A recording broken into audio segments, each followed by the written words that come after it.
Bihari mark కిరికిరి, సునీల్ నాయక్కు చట్టపరమైన రక్షణ, అరెస్ట్ చేయాలంటే అనుమతి కావాల్సిందే.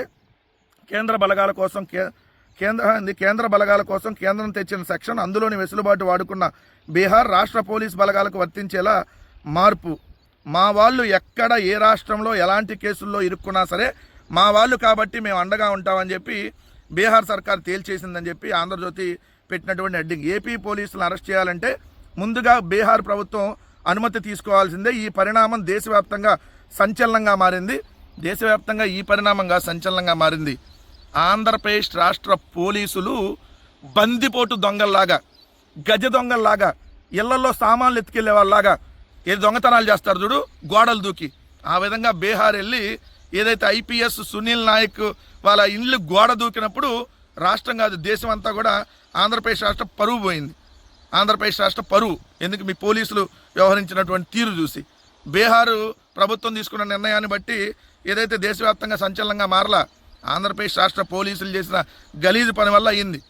రెండోది, బీహార్లో ఈరోజున్న ప్రభుత్వం ఎవరిది? ఎన్డీఏ ప్రభుత్వం.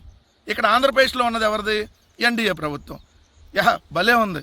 ఎందుకంటే ఇక్కడ ఎన్డీఏ ప్రభుత్వం ఏదైతే అక్కడ ఉన్నటువంటి ఎన్డీఏ ప్రభుత్వంలో ఉన్నటువంటి పోలీస్ అధికారిని, ఇక్కడ ఎన్డీఏ ప్రభుత్వంలోని పోలీసులు వెళ్ళి అక్కడ ఎన్డీఏ ప్రభుత్వంలోని పోలీస్ అధికారిని అరెస్ట్ చేయడానికి వెళ్తే అక్కడ ఏం చెప్పారు? మీ రెడ్ బుక్ అనే పిచ్చి కుక్కను మా బీహార్ రానివ్వం అని చెప్పారు.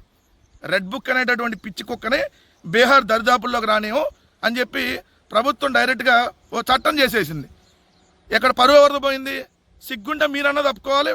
ఎందుకంటే వాళ్ళు ఆల్రెడీ ప్రభుత్వం నిర్ణయం తీసేసుకుంది. సో మీ ఎన్డీఏ ప్రభుత్వమే, మీరు రెండు కుడి ఎనభుజాలుగా ఉన్నారు కదా. ఇప్పుడు నరేంద్ర మోడీ గారికి ఒకళ్ళేమో నితీష్ కుమార్ ప్రభుత్వం, ఇంకోటేమో చంద్రబాబు నాయుడు గారి ప్రభుత్వం. ఇప్పుడు మరి సిగ్గుంటే మీరు తప్పుకోండి బీహార్ ప్రభుత్వం తీసుకున్నటువంటి నిర్ణయాన్ని బట్టి.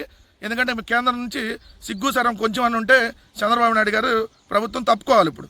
ఎందుకంటే మీ ప్రభుత్వంలో వాళ్ళే మిమ్మల్ని చేత్కరిస్తూ మీరు అవసరం లేదు ఇక్కడికి వస్తే ఊరుకోము, మొన్న ఏమన్నారు తెలుసు కదా, అక్కడ న్యాయమూర్తులు తీసుకెళ్ళి బొక్కలు వేస్తామని చెప్పారు పోలీసుల్ని.